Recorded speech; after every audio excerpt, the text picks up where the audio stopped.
I think the specific target that we were told was the use of the device is in-air refueling of electric drones. And I think that is a phenomenal use of the technology that we have available to us.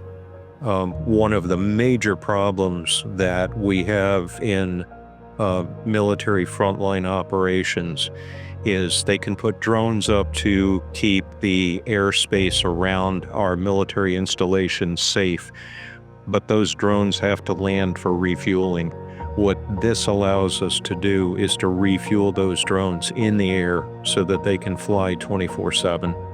So I think if it's deployed in a military setting, I think this gives us the ideal opportunity to keep our troops safe and, into the future.